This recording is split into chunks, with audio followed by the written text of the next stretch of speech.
Hi, I'm Don Hayden's. Apparently, I'm not supposed to use Stranger Things footage for some reason, so YouTube hit me with a copyright strike when I tried to upload the video a few days ago. So I had to go back, re-edit the video, and then re-upload it. So this is the video, and I just wanted you to know that I'll be using the footage from the trailers and not the footage from the actual show. So please forgive me for that. So I just watched the entire Stranger Things show in a day. Season 1 was amazing, season 2 was just average, and then season 3 made me realize something. It made me realize that Stranger Things kinda sucks. Yes, Stranger Things is not really as good as many people say it is, and I will tell you why. My name is Don Haydens. I'm here to share my thoughts on the show, and I hope you enjoyed the video. Wake your ass up because it's time to go beast mode.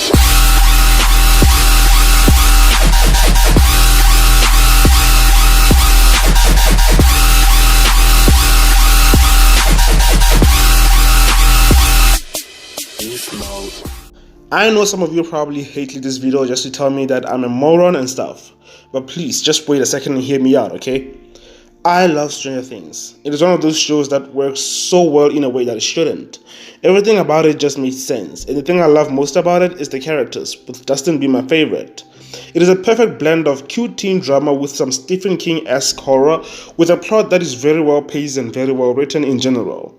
I personally love superpowers, and honestly, that is what kept me watching in the first place. Since 11 has, some kind of telekinetic abilities, I think, something like that. So yeah, that's what really made me love the show. And making this video is kind of painful for me because as much as I love this show, I have to admit that it's not really perfect and it's not as good as people say it is, hence making this video. So please just hear me out, okay? Hear me out. But Dawn, if you love the show as much as you claim to, then why do you think it sucks? Well, because after watching season 2 and 3, I started to realize something. The show is kind of repetitive, and I will prove that to you. Let's look at season 1, shall we? Season 1. Scientists open a portal to the Upside Down, unleashing a monster that kills people. Will Byers goes through psychological trauma which makes his mother fight to help him. Jonathan and Nancy go through awkward teenage moments to set them up for a relationship. The kids know more than the parents do. 11 comes to the rescue and saves everyone with their powers. That is pretty much the entire plot of season 1, and it was really amazing to watch. Now let us go to season 2. Season 2. Scientists open a portal to the Upside Down. Again. Unleashing a monster that kills people. Again. Will Byers goes through psychological trauma. Again. Which makes his mother fight to help him. Again. Jonathan and Nancy go through some awkward teenage moments to set them up for a relationship. Again. The kids know so much better than the elders. Again. And 11 comes to save everyone with the freaking powers. Again. Now, season 3 is a bit different. Well, a bit different. But it still retains most of the elements from season 2 and 1. So what I hate most about season 3 is this. Have you ever watched Avengers Endgame and Avengers Infinity War? Well, when Endgame came out, I complained that Thanos was boring. Yes, he was boring. But why was he boring though? Because we have already seen him in Infinity War and we know everything about him. And there is nothing new to learn about him. Have you ever seen The Dark Knight, where Heath Ledger plays the Joker? The villain of The Dark Knight Rises is Bane. Now imagine if they reused Joker again for the second time. Do you think you would have enjoyed it? Because I know I wouldn't. The point is, season 3 of Stranger Things has the exact same villain as season 2. The villain is the Mind Flayer. Like, why? We already know the Demogorgons. We already know the Mind Flayer. We know their weaknesses. We know everything about them. They are not scary anymore. Once you use a villain we already know everything about, it immediately ruins the entire plot because now we have to watch the characters defeat the monster the exact same way they did the first time. So what is the fucking point? Is the Mind Flayer the only big monster in the Upside Down? Well, I don't want to believe that. And for fuck's sake, do you remember how terrifying the Demogorgon was in season 1? The Mind Flayer sucks big time. All he does, well, I assume it's a he, all he does is control the Demogorgons, but we already know how to overcome them, so it is not cool anymore. Like, I just don't understand why they had to use the same antagonist from the previous season. We need to see new monsters, not the same ones we've already overcome. The third season ends with Russians feeding a Demogorgon, which makes me think, are they going to use the Demogorgons again? Like, they can't possibly be the only monsters in the Upside Down. Like, come on, Duffer Brothers. And let us talk about the Upside Down for a second. When they introduced this dimension in season 1, it was genuinely terrifying. We knew absolutely nothing about it, except there's a monster that lives there, and possibly more monsters. As a horror fan, I was so excited to learn more about the Upside Down and explore it. They ended season 1 by showing the effects of being in the Upside Down for too long. I was excited to see that, and then season 2 happened. In season 2, Will gets visions of the Upside Down, and that is what ruined it for me. The more I see the Upside Down, the more I realize it's just a copy of the real world, but with the grayscale filter. They don't give us any new information about the Upside Down. They just show us that it is a post-apocalyptic version of our world. So when you look carefully at the Upside Down, it's not very interesting. I used to be super excited to see more of the Upside Down, and now when they actually show it to us, it just makes me think, huh?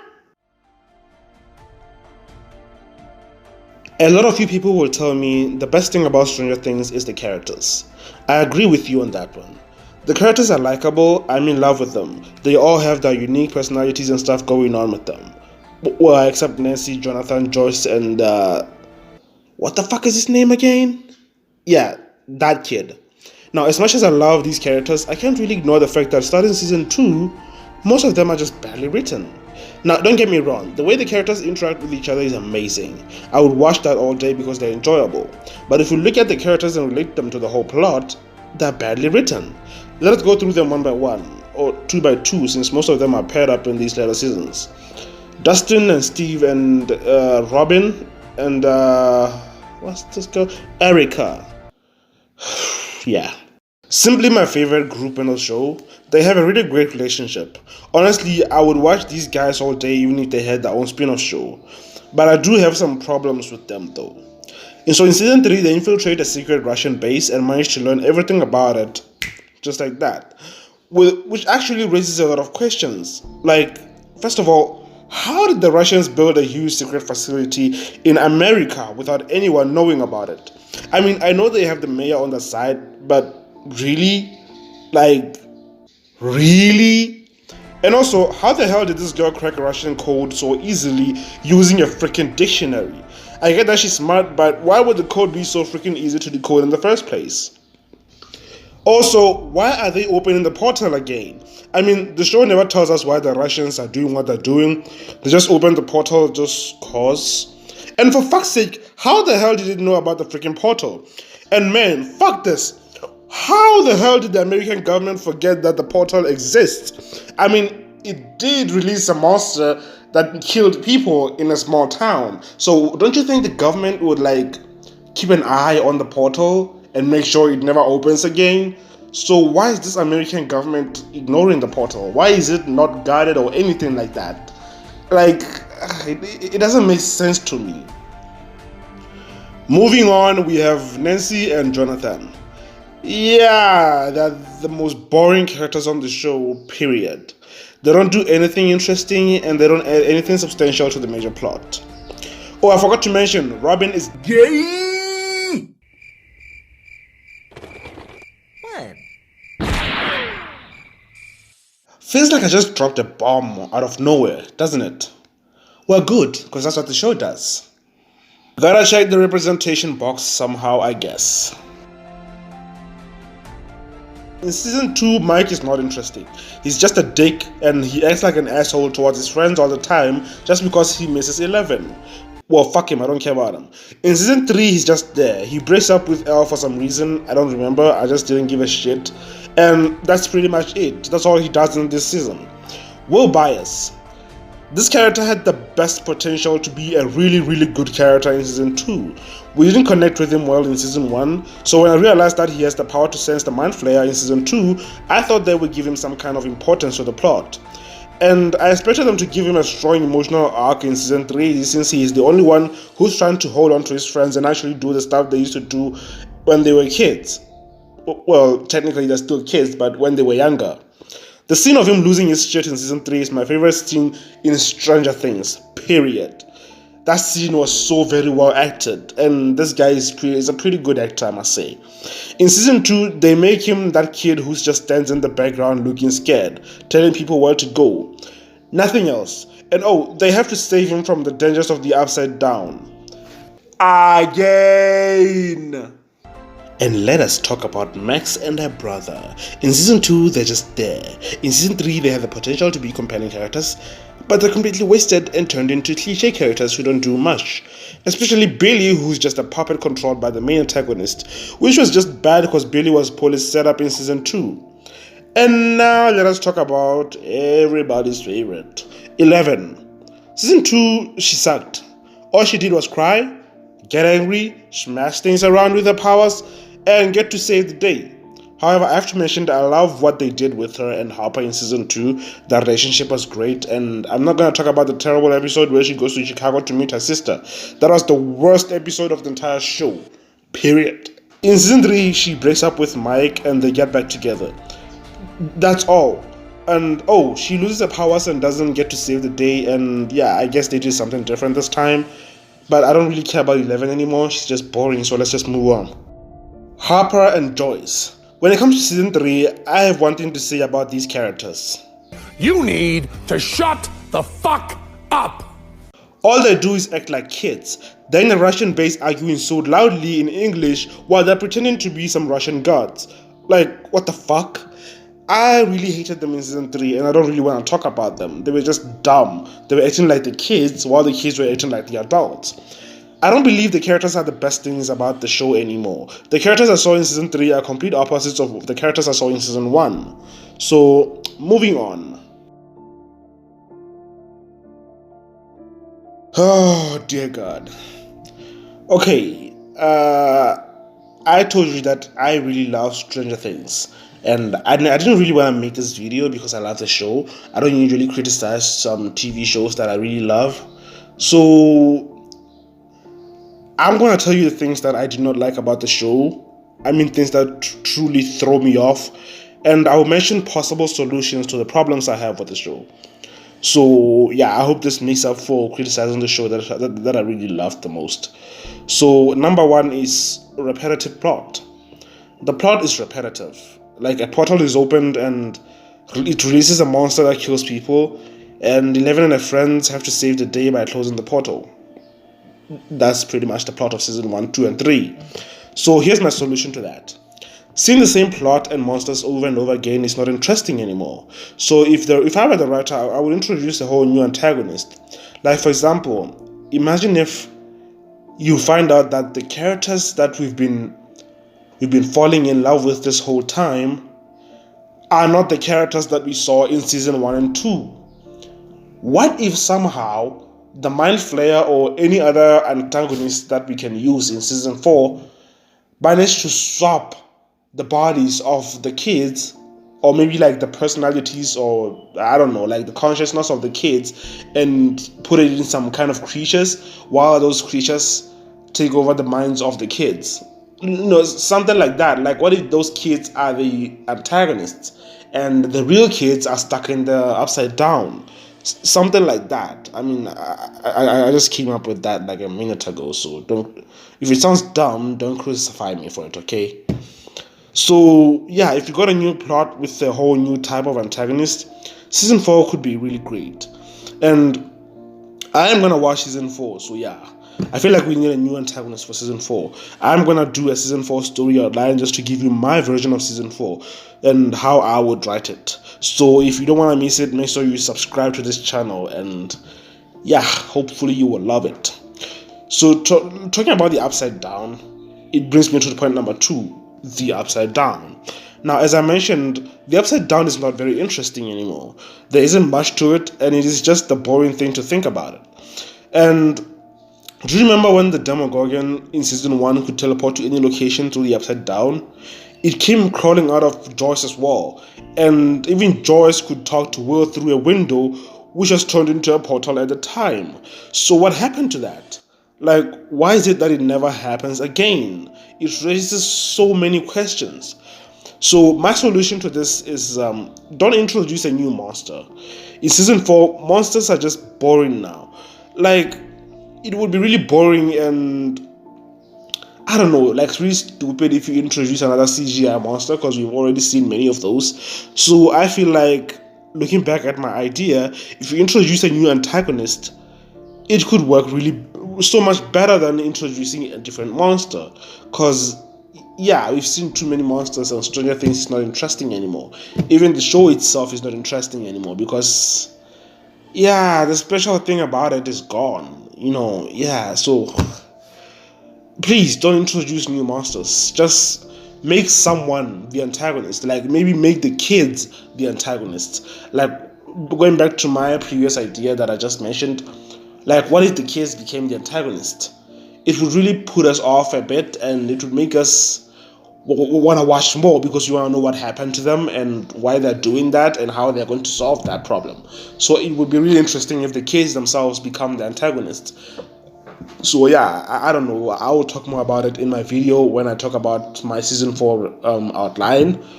So let's just save that for another video. And moving on, number 3, there are too many characters. Like Stranger Things has way too many characters. In season 1, it was just a small group of characters who each had something to do. In season 2, most of them did have something to do, but the new additions to the show didn't really have anything to do, like at all. Max and her brother were just, they were just there. They didn't contribute to the plot much. They were always in the dark, so they were not really necessary. And then in season 3, we introduce even more characters. So if you find yourself writing a story and then you have to think about what the characters are going to do instead of it being obvious, then you know you have too many characters. Believe me, I'm a writer myself. So every time I realize I don't know what one of my characters is going to do, that's when I realize, oh, I have too many characters. So I don't understand why Stranger Things has so many characters, even though they don't add anything substantial to the main plot. So I feel like they should reduce the number of characters, like significantly, if they want to tell a good story.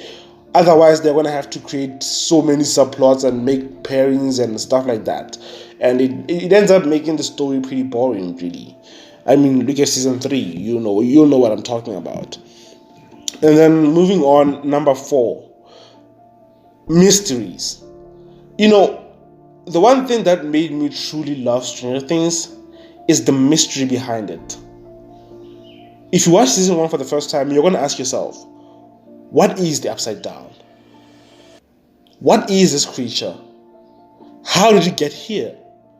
Where is Will Byers? What is happening to him? Or what happened to him? What are the characters going to do? And in general, what is going on? So in season 1, there were so many mysteries to be solved. The whereabouts of Will Byers, what that creature is, what the Upside Down is, stuff like that. That was the best thing about season 1 for me, is that there was a mystery to it. There was a mystery behind the plot. I had to wait and watch more episodes to find out what's going on. Most of the time I was in the dark, and as time went on, I started to realize, oh, so this is what's going on. But if you look at season 2 and season 3, they actually show you what's going on, especially in season 3, because in season 3, from the very first episode, we know what's going on. And yeah, so if you take away the mystery, you take away the best thing about the show. Stranger Things was full of mysteries, and that's what made this show really, really good. And now that there's no mystery to it, it's just kind of boring. So I don't understand, man. Like, why not give us something to think about? If you know what's going on the show, it doesn't make it interesting anymore. So please, season 4, we need to have a mystery to solve. Otherwise, it's just going to be predictable, like season 3 was. So yeah, those are the 4 main things I hated about season 3 and Stranger Things in general. So I'm tired of talking about this show because I really love it. I don't want to say anything more negative about it. So I'm just going to stop this video right here. So I am Don Hayden's, and if you agree with me about Stranger Things, please like, subscribe, and hit the notification bell. And yeah, leave a comment and let me know how you think or what you think about this video or Stranger Things in general. And if you hate this video, you can click the dislike button. I don't give a shit. And oh, by the way, fuck you. And also, if you didn't like the video, just tell me why in the video comment section. And I'm exhausted. I don't want to talk about it anymore. So yeah, that's it, guys. Like, subscribe, comment, hit the notification bell, and I will see you in the next video. Thank you for watching. I am Don Hayden's. Peace.